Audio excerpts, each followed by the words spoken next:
Hi, and welcome to Inspiring Honesty. Thank you for sticking with us through the difficulties that we had. I'm your host, Greg Brahe, and I'm an atheist. Today, we had another guest lined up, but he will be joining us at a later time, so it's just going to be me and Bob. Recapping a little bit on what we've talked about. We're only going to do a very short show, just enough to bring the audience back, I guess. About 10, 15 minutes, and just wanted to say hi and let everybody know we're here. So, Bob, want to say hi? Greetings. Greetings. Greetings. How are you today? I'm doing pretty good. We've been through quite a different distance. There's some time we spent here getting to know each other, getting to understand each other.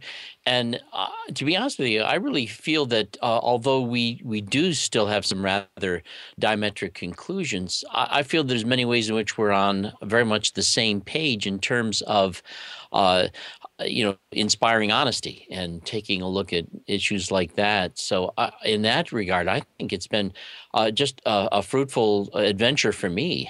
I got to tell you. I agree. This has been a fantastic opportunity. I love that we have the opportunity today to just do this very off the cuff show and talk about the show in itself because it's something I've wanted to say on air before is how much I appreciate having you there and having the dynamic between the two of us. It's very different than if I could have hosted the show last week with just Eric, but any of the other ones. But I'll tell you what, it would not have been the same show. It would have been very, very different, especially without you there, and your background, your experience to bring everything into what it is. So thank Well, you very much. It's been incredible. well, thank you. Yeah. I don't know if you can hear my dog barking in the background. I got Yeah, somebody picking up a computer out of my foyer. I left there for him. The dog's barking, but yeah, I've also, you know, part of I think that the reason behind why the New Covenant group, and I really can't speak for them because both you and I have shows on them, but the concept of asking honest questions, not running away from them, recognizing that there are going to be a variety of different views that people may have of the question and its answers and of the information we use to try to answer them. I think in some ways it demonstrates the fact that life, as far as I would be concerned, represents in many ways conundrums. And when it comes down to it, a lot of these conundrums are curious, but when it comes down to it, it does not matter. I mean, think about it. If either you or I became ill and we're in the hospital and we're gasping for our lives, the friendship means far more than whether or not we have this opinion or that opinion. It's when it comes down to it that who we are as people ends up being something of vital value. that's absolutely true. I know two of my closest friends. One of them is a Jehovah's Witness, and the other one is so diametrically opposed to me politically that I don't understand how we can get along. But no, you're right. I mean, friendships are not about opinions; they're more than that. Well, I'd agree. So I'd agree. I did want to touch a little bit since we don't have a whole lot of time on the last couple weeks and what your thoughts were on them. I share my thoughts. I mean, I've loved having Alan, Nick, and Eric on the show. Very, very different shows. I know that Alan's show was an hour and it was a very detailed show. I think I don't know. It's so hard to speak of it. The show with Nick was very, very detailed, very science oriented. I feel we may have lost a little bit of the audience in that. So maybe someday we're going to have him back to have a more in-depth conversation of the things we got into in the end. Now that he's explained his theory, and we could give clip version of that maybe to shorten it up. Yeah. I found him Eric, fascinating, and in fact, there are a few oh, I things did that I too. was hoping I'd get a chance to say about Nick's theory. One is, of course, when you realize the speed of the synaptic connections in the hierarchical memory, temporal memory that we use to understand short-term memory, it happens all rather quickly. But with the universe, if the image of everything frozen in time remains on the surface of the black hole, it takes the entire time of a universe to get sucked into a black hole for that that phase of the hierarchy. Basically, if the universe is a brain, it thinks very slowly. Right. For a single synaptic firing takes the entire Yeah, existence of the yeah, universe. or something else is going on. But I found it to be a fascinating thing, and in fact, I think this is one of the benefits I think there is to talking to people such as Nick, because I would have to agree with physicists that the physical world does operate according to a very deterministic operation. And that if all there were in existence was physical energy and mass, that it would have to be. I don't see any way around it. A very deterministic reality. But the odd thing is the real monkey wrench in it, as far as I'm aware of, is this: we have no idea why we as human beings are really conscious.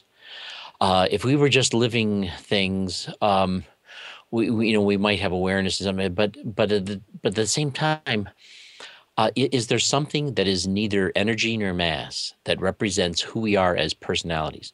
We don't know that. We can't assert we are. We can't assert we aren't.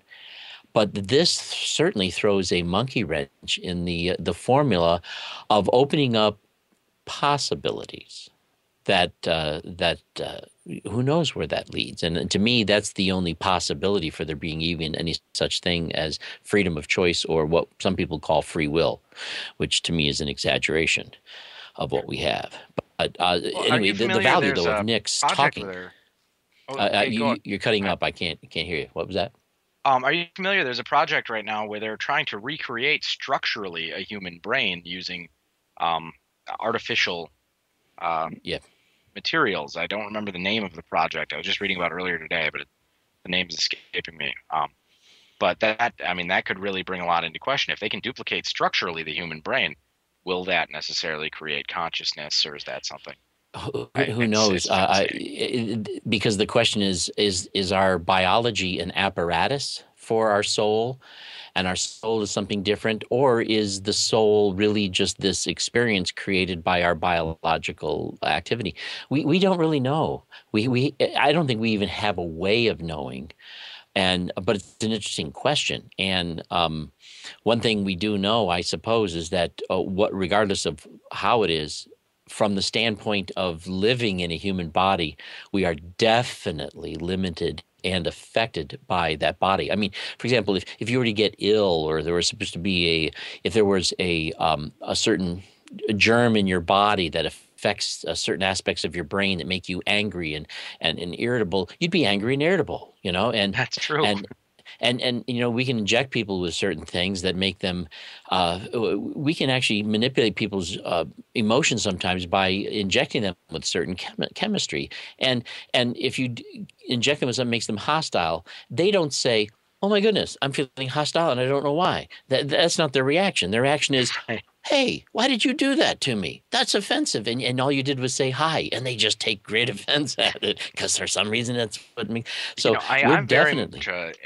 I believe in the biology side of it. I don't know. I mean, it's a fantastic theory that I would love to test, but yeah. things like multiple personality or divergent personality disorders, the fact that we've done lobotomies or separation of the corpus callosum to create uh, like alien hand syndrome, which is cool. If anybody's looking for something interesting to look up, alien hand syndrome, it's a fun one. Yeah. Um, Did you ever read that book? I think it came out somewhere in the early '70s, called Human Intelligence, where there was a great deal in that book about the split brain tests that were done on split brains, where they would separate the corpus callosum in people who were severe epileptics.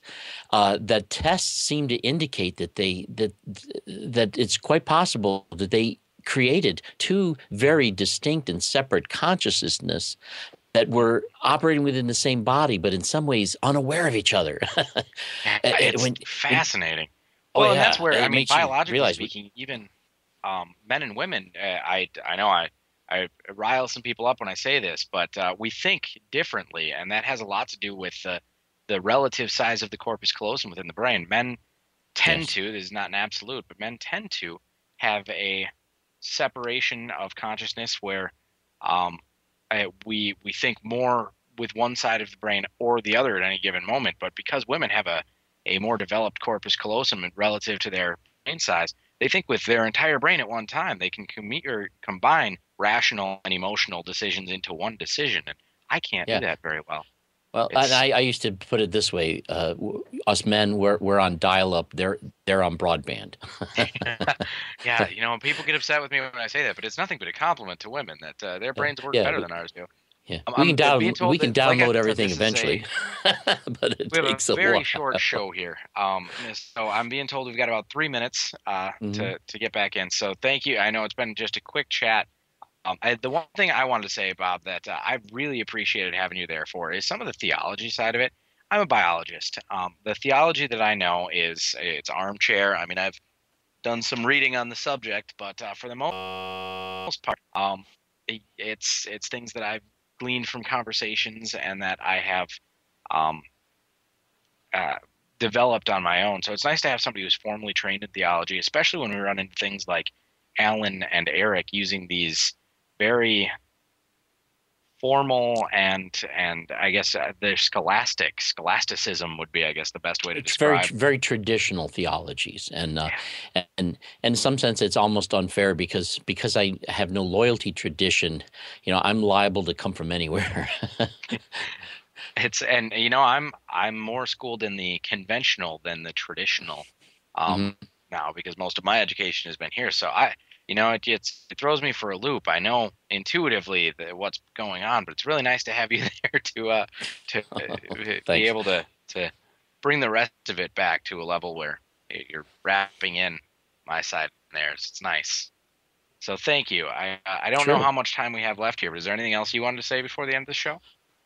No, other than that, I'm sorry that we weren't able to, because of glitches, have our regular show today. But hey, we'll be back next Sunday, and we keep on keeping on. And while we're doing this, in spite of the glitch that we had, Joey and a lot of the other people there in Florida, they do a ton of work that nobody ever really sees that they're doing, just to make it look like we're just calling each other up on Skype and talking, and they make it look very simple. When something goes wrong, or when their region is down, it doesn't work without all the help that they do. So I think we owe them a great deal of gratitude for the way they keep through with chewing gum and duct tape. They keep this running. No, that's true of everybody but Joey. From what I understand, he's the equivalent of a union supervisor. He leans on a shovel. But that no, we do truly appreciate what the producers do. And I wanted to let everybody know, assuming everything is still on for the agenda tonight. I don't know, given how things have changed, but I've been invited to be on the place tonight from 8 to 10 to do a educational seminar, as well as a question and answer for the theory of evolution, and it's sort of running through how it works, why it works, what we should know about it, and taking or fielding your questions. I have an outline put together. It's over here. It's, I think, 5 or 6 pages long, but I'll go through some of the main controversies and um, the questions that people tend to have, sort of a general FAQ as well. But it should be a great show, and I'm really looking forward to getting some questions because evolution is something I'm passionate about. So join us, assuming, again, we're still on for that, between 8 and 10 to do that. And join us again next week at 6 o'clock for Inspiring Honesty with myself and Bob Graves and another guest, but I'm not exactly sure who that'll be right now. So thank you for joining us. Thank you for sticking with us through the hard times, and have a great day.